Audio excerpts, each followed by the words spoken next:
Hey, welcome back to the channel. So I'm going to show you some of the things about the MPC, and I use the software mostly with the MPC in control mode here in studio. The reason why I do it is mainly because of the RAM, just having more RAM. But other than that, I pretty much use the MPC for the most part identically as I would standalone when I do.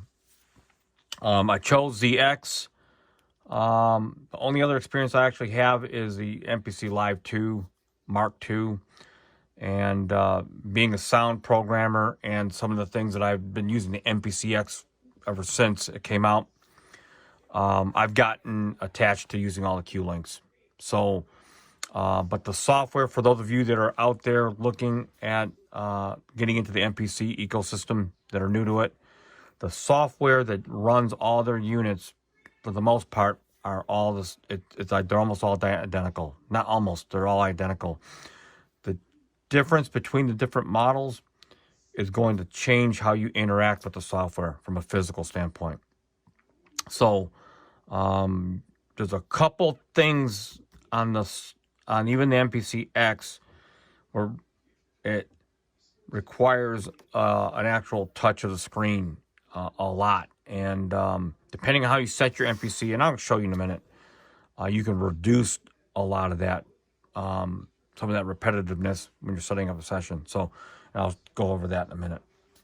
So one of the cool things about the MPC, and the reason why it's very difficult for me to go back to like Logic or Studio One as like your main DAW, is because the MPC, in spite of the different control surfaces from the different models, it sort of has an integration of, through its operating system, of you're almost always in program edit mode whenever you're altering the sounds, and we'll kind of go over that in a second. And once you kind of get your head around that, you don't really think of, well, I'm in edit mode, like in a Triton or whatever. You go, you hit program edit, combi edit. You're sort of always in edit mode. Now, there is an edit mode, but the way they did a lot of the modes in here, you're actually accessing the shell of what would be edit mode. So, and I'm going to go over that too. So, but it makes it extremely seamless where you're always in one mode, which is more so concentrating on creating. And then as you start making some of these changes to your sound, as you're building your songs, you're actually in edit mode without really knowing it. And that's kind of cool, okay? So anyway, so we're going to go in and we're just going to run through. I'm just going to improvise and do some sequencing, and you're going to see me go through some of the modes. And I'm going to go, if I have to, I'll stop. Normally, I don't typically stop a whole lot, the sequence, but I'll stop for this video example to kind of explain what was cool about it, and we'll just see what happens. So, first of all, the MPC is mostly, it shines in cycle mode, or what they call sequence. Sequence is just basically, you get 128 sequences per project, okay? So you get a lot of real estate to monkey around with, okay? So in cycle mode, I actually stopped using count-ins. So, and that's because I usually do like a 4-bar, 2-bar, maybe even a 1-bar. And start building things up from there. So you're going to see me hit record, and it's going to instantly start going. Okay. And I can just jump in wherever I want.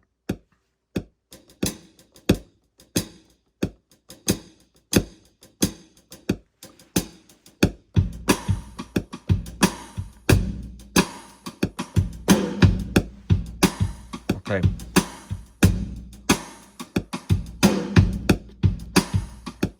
Okay, so what I'm going to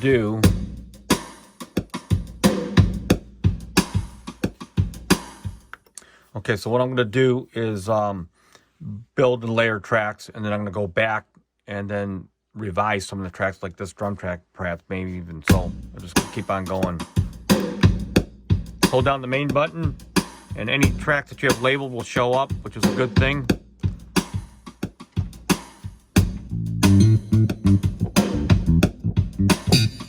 So let's take an acoustic bass.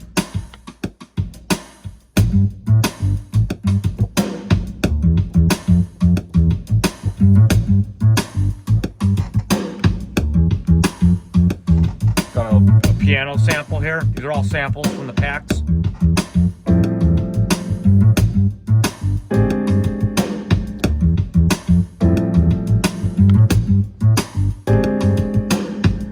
Go to the melody. So maybe I'll go in here and double the length. It's just 4 bars only. I'm not in record now.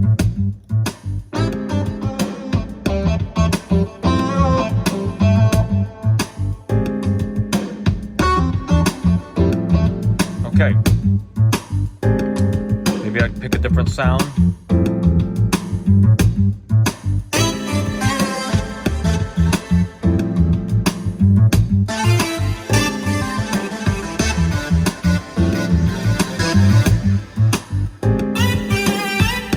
Okay, and one of the cool things about this, again, some of the things you kind of take for granted.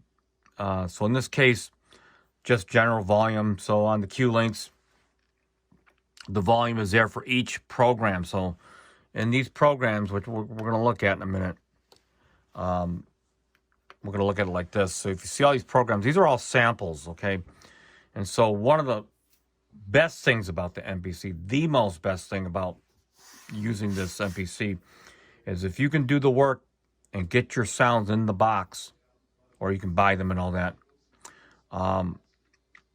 you would unlock a certain integration, and that integration obviously would be custom to you, especially if you made your own sounds, so that you have your sounds that you like from your hardware, if you sampled them and all that. You can also use the plugins too, but I don't really use the plugins from the MPC. And the advantage of having all your samples and your drum samples and all that actually inside the box, it puts you at a really distinct advantage when it comes to saving and archiving, and it even in some cases makes exporting your audio a lot more simplified. And maybe we'll get to that today as well. So as you can see, I can pull up a sound.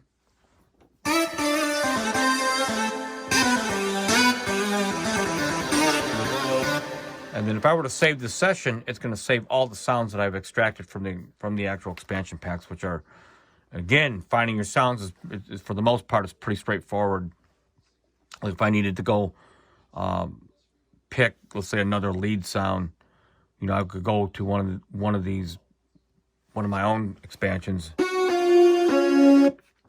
For example, this V lead. And so I'm this Fat JD lead sample. I'll just go to V lead, and here we go.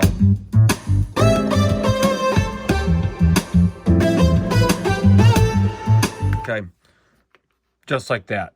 And once you start getting to the point where you stop grabbing your external synths, I still got a few synths left, but I have since gotten rid of a lot of that gear and archived it in here. And what that has done to me, which I never thought it would, is maybe interdependent only on the MPC. And I don't ever go back to my gear. I've got a few synths, like the V synth and Phantom and stuff, but never ever reach for those anymore. They're all in here, for example. So anyway, let's get more to it. I'm going to go record a melody.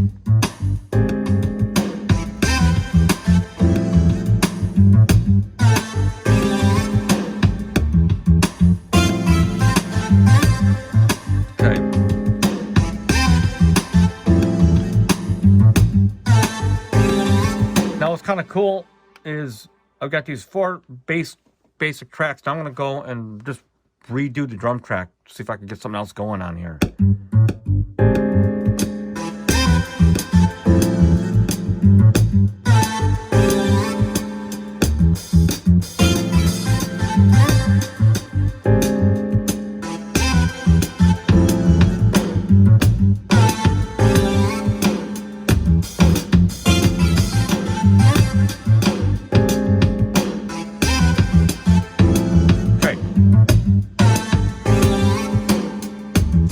Even audition a different drum kit.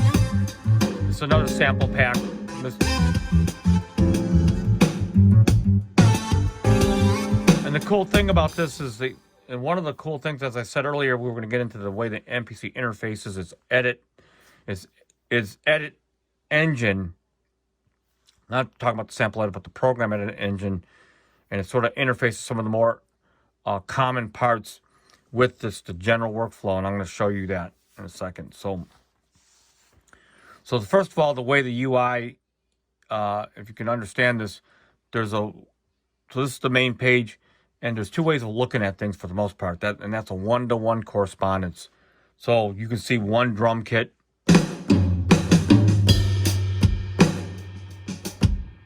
Okay. And then you can see your sounds from a one-to-one standpoint, or you can see your sounds in a sort of what I call a bird's eye view. So looking at the bird's eye view would be through the context of panning, mixing, those kind of things. So in the main menu, or if you got the hard buttons on your MPC, you could just hit mixer, and what you're going to see is a program mixer. And in here, let me turn the solo off. In here is going to be every single program that I have loaded into the session. So you can see I've got piano, the fat lead, the guitar, that's the V lead, all that, okay? And this is where you would typically access your program, either levels, pans, mutes, and then whatever effects sends in your actual routing too. You can route those like out of your outputs and all that of your physical MPC. Or if you're using another sound card, you can do that as well. Okay.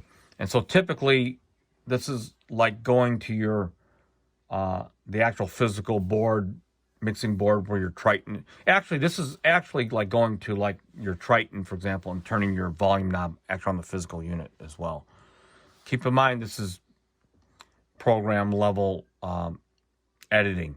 Okay, so we're not getting this confused with track editing, like track volume and all that. Track volume and track mutes and pans and all that is obviously at the track level, but it also is a MIDI actual message that's controlling it at that level. And I choose not to use those levels with the exception of mutes, and I'll get to that in a second for muting. So anyway, that's your program. So the kind of cool thing about this, if I go back, and one of the cool things is like this track here, if I want to solo this, if I want to go in and change some of the sounds of the drums, like the levels, for example, I'm just going to go in the pad mixer, and all these drums here represent here, and on these cue links as well. So I can go in here, change the snare volume.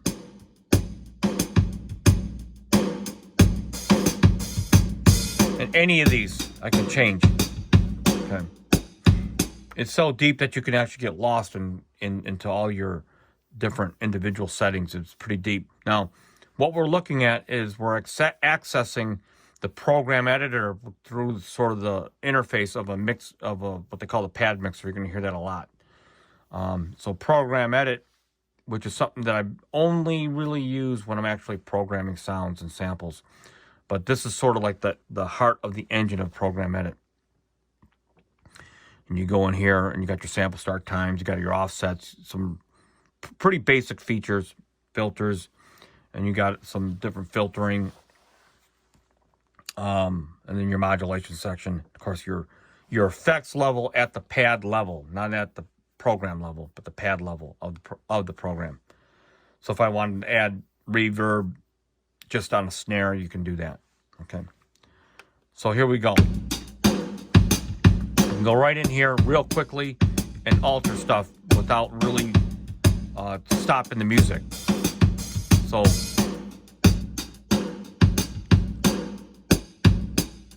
another cool thing about this is just basic editing as far as taking sounds in and out. So if I'm on this fat track, I've got a solo here. While the transport's not running, if I hit erase, you can actually go in and erase various things like either notes, automation, all of it. You can erase everything but this note. For example, I'm going to erase everything but this note right here. So let's go to here and watch what's going to happen. All the kick and snare's gone, right? So now I can overdub.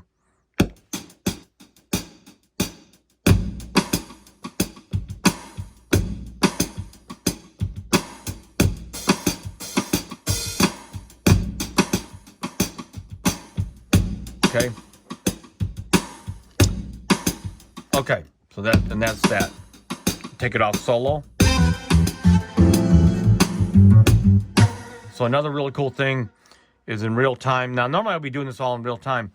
Is I can go into here. You can either do it from here or the Q links. It's easier to me to do it if you got the MPCX, do it with the Q links. If you got a live keys and all the other ones, you're better off doing it by touching screen. So right now I've just basically set a loop point. And if you can, I'll just visually show you what I'm doing over here. So let's just go in here. And we see that blue line. Now I'm just cycling through. And so the magic is you do this all real time. So I'm going to go put a fill in here.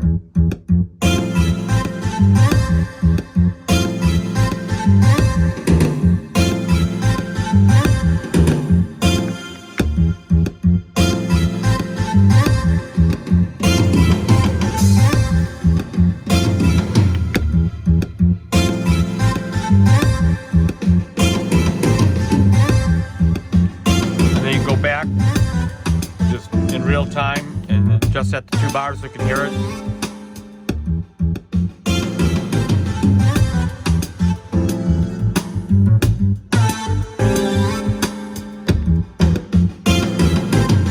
So I'm going to go adjust the snare volume here. And the kick drum. Now I'm back into here.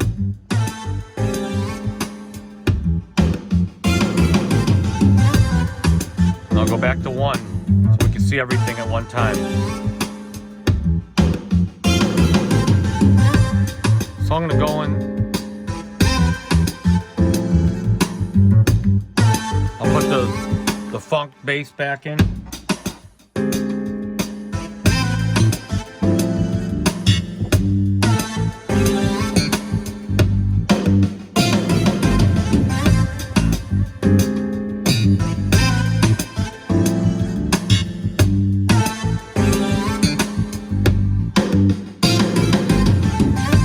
Pop a little bit of guitar in here.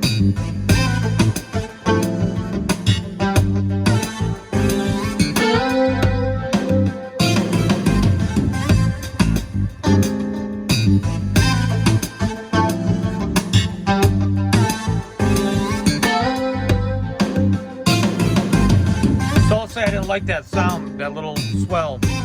While the transport's playing, you just hit erase and do a spot erase. Gone now, that swell.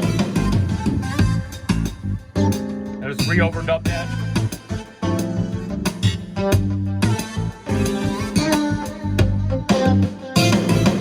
Okay. And all of a sudden you got some kind of little groove going. Matter of fact, this piano.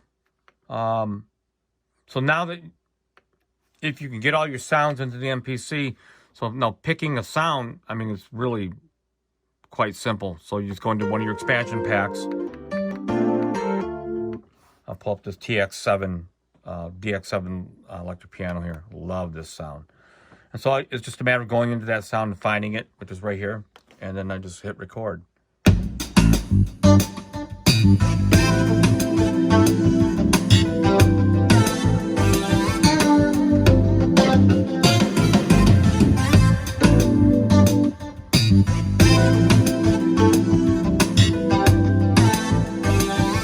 And if you're someone in this particular case that wants to sort of add another track, so maybe I want to have a layer, so I'll just go to the adjacent track. I'll call it piano for piano. And all I have to do, now that they're labeled, all you have to do is go in and just copy the data. So if you go into here, I can just take from the keys to the piano track right here and just copy the events. And I'm just going to, and you got ranges and stuff. I'm just going to do the full 4 bars. So I'm going to just replace it instead of merge, but you have that option. And now what's going to happen, matter of fact, I'm going to show you, this is a good opportunity to show you this other, this is that thing I told you about the, I don't really use MIDI automation except for the mutes for the most part. And here's where I would use it because it's very convenient. So here's all your tracks playing. I'm just going to look what I have here and just tap. They turn red and these all automatically mute everything that I decide to tap, and you're going to hear the piano and the new keys layer.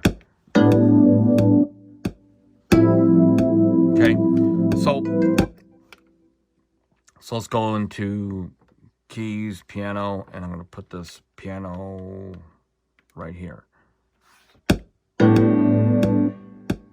Now here's where the program mixer comes in. I go back to the program mixer, and up here is there, and you can see the green UV meter. You got to get that just right. Go back to your mute mixer.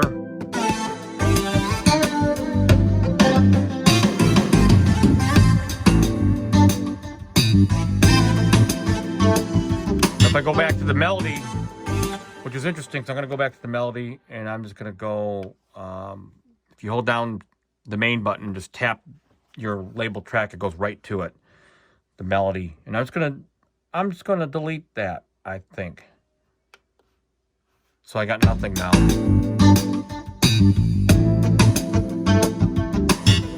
And now you can play around with different things.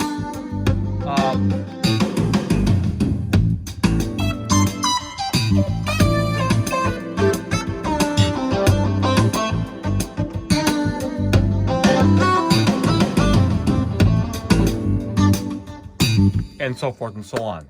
Okay.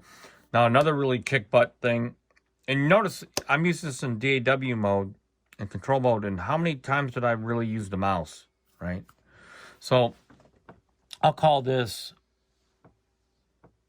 we'll call this A for part A. And then what I'm going to do is I'm going to go in and hit the pencil up here, and all I'm going to do is copy the sequence to sequence number 2. Remember, you get 128 sequences per project. I'm going to call this B. So now I've got 2 identical copies for this particular situation. Now I can either use this as a dummy track to try different things, or maybe use it to do like a reprise, which is going to use the same structure and components, but I'm going to maybe change the melody. So for example, part B could be the same thing, and all I'm going to do is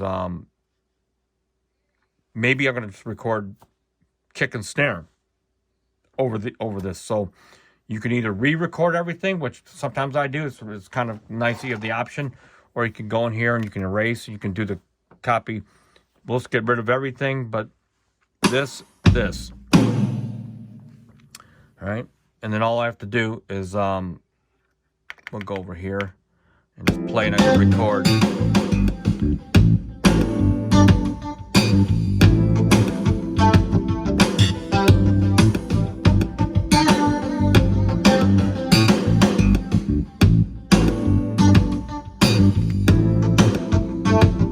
Spot erasing that one side stick.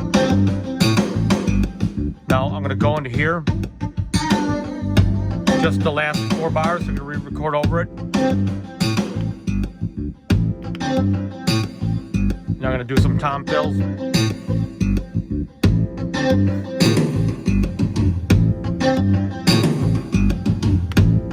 Back it up 1 bar in real time so I can kind of hear it coming in. Go to the melody.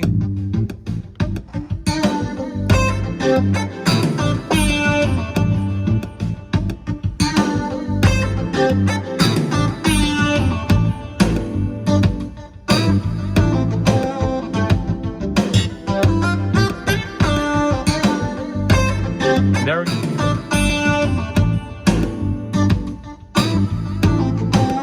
Now remember, I've got sequence A right here. So here's sequence A right here. So we got A and B now.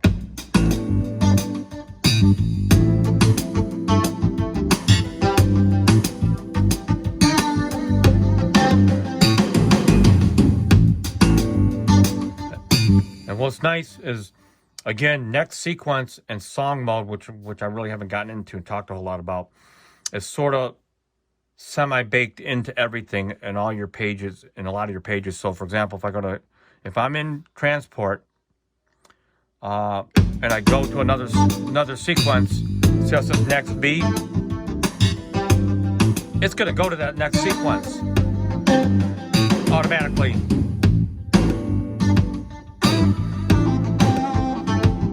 Now remember I said there's two ways that the MPC looks at your project.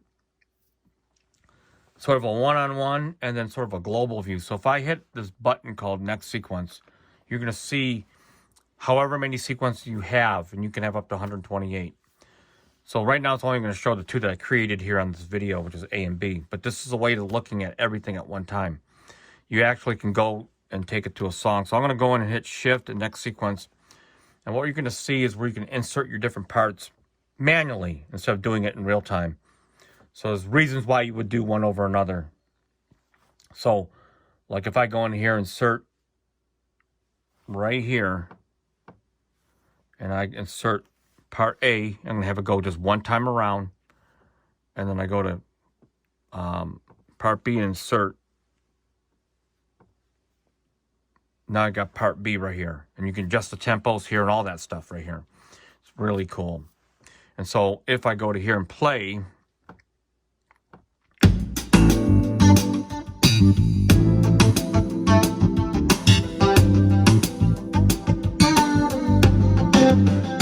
so you can actually go and export this or convert this to another sequence. So watch this. In this case, I'm going to use another sequence. And in part C, you're going to see From Song Untitled right here. So we'll call this C. So now I've got C represents that little chain that I just made. So to better illustrate that, I'm going to kind of condense this so it kind of has like a little timeline here. And in this particular, it's just going to show you what's on the track, but the current track that I have right now on. But matter of fact, if I show, let's show the drum track. So what you're looking at is just a drum track, and you're going to look at what's going to be an 8-bar section now.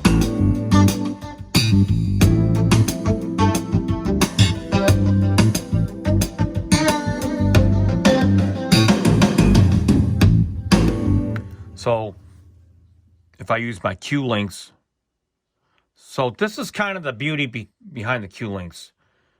If you're still with me on this video, the MPC X, because the way they coded the software, the cue links are actually part of, they encoded it so that the cue links are meant to be addressed 16 at a time. So if you got a live, a one, and a keys, you're not going to be able to do this quite this way.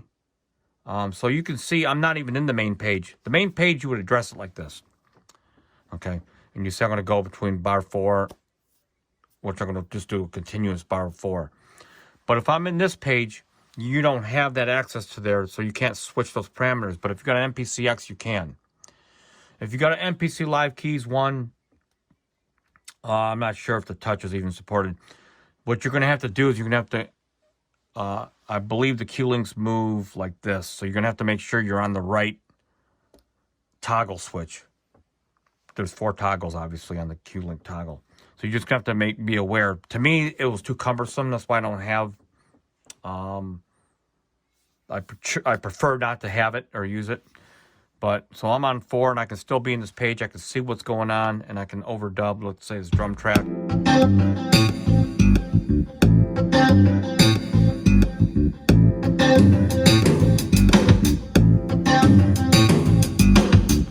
I can go to here, and I'm just going to overdub a crash. 2, 3, 4. Now I'll go back 1 bar, so you can hear.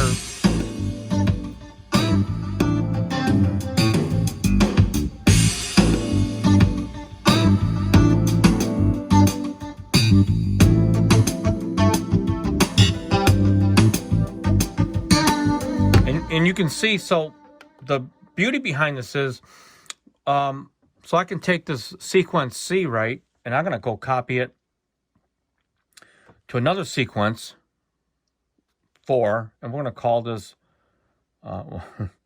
D, for this example. And I'm going to say do it. And now we got D. Now, why would I want to even copy this? Because that's my point. When you're working in Logic and you're working in Studio One and all these others, which you can kind of do it, but the same thing, but you can't. Now this whole sequence is just a whole nother sequence. I'm still in the same project.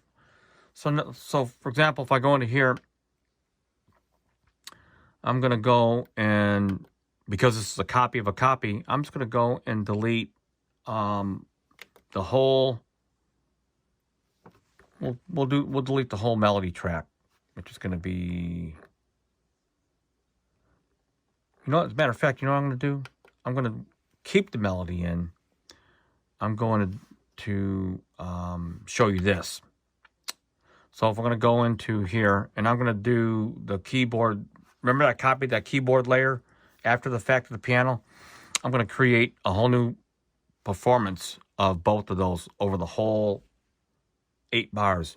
And so I'm going to, in this case, to keep it simple, I'm going to put them on merge, so they'll always stay on there in case I have to overdub something. But I'm going to enable both of these, and I'm going to record the whole passage, and we're going to look at it from this standpoint here. Once they're on merge, we're good to go. And so I'm going to go in here and let's see if we can just shrink this down so you can kind of see what's going on.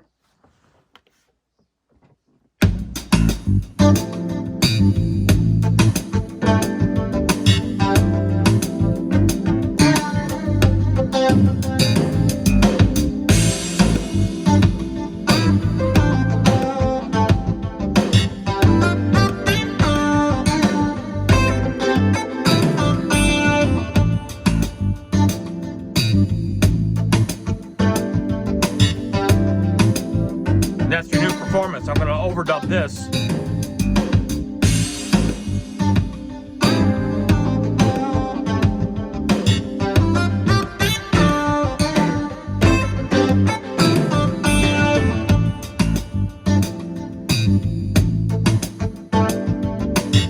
See how that works? Very cool.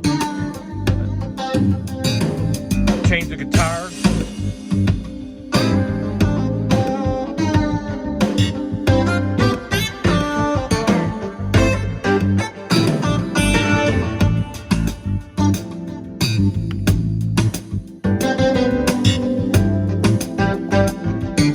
Re-recording the guitar now.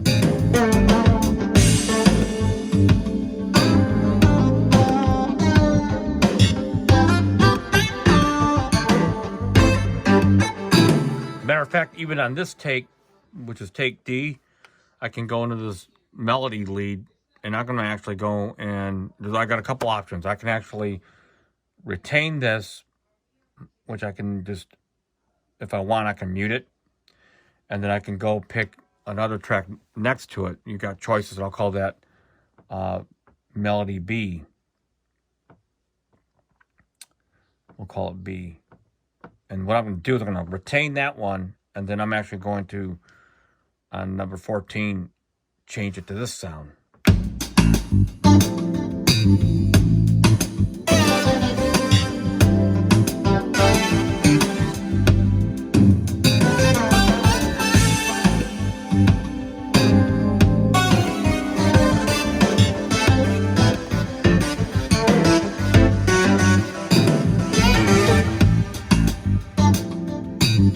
Oops, I forgot to hit record, right?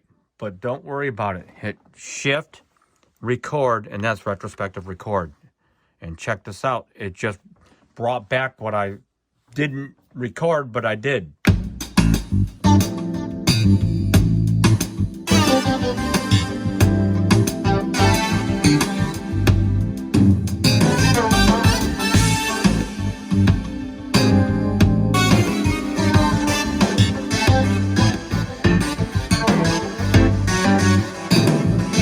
So at this point, we haven't really done anything but just experimented. And that's really what this machine does, for me at least, best, is allows me just to kind of just get lost in doing what I want to do, make all these subtle changes, as I showed some of them earlier, without having to really think about cut, copy, paste, and all that kind of stuff, and thinking about a timeline. And so, you know, it's just all there. And there's more, I'm sure there's a lot more than I can't cover in this video, that things that I actually use more so on a regular. And there's a lot of things I don't use just because it doesn't do, either it doesn't do it very well. So as you can see, I don't ever, in this video, I don't use this, which is basically, and there are maybe some people that love to use it. It's something that I just don't use. So not every feature is perfect in here, but the stuff that I had showed you is plenty enough for me to actually create and discover different ideas way more. And by the way, let me just address this if you're still with me. As far as new firmware, well, you know what? I'm going to address that in a whole other video. So until next time, hope you can take some of these ideas that I showed you and make them work for you. And you could take those ideas to a whole nother place that I would have never thought of. And then you can come back on a video and show everyone else what you've done. Until next time, peace out.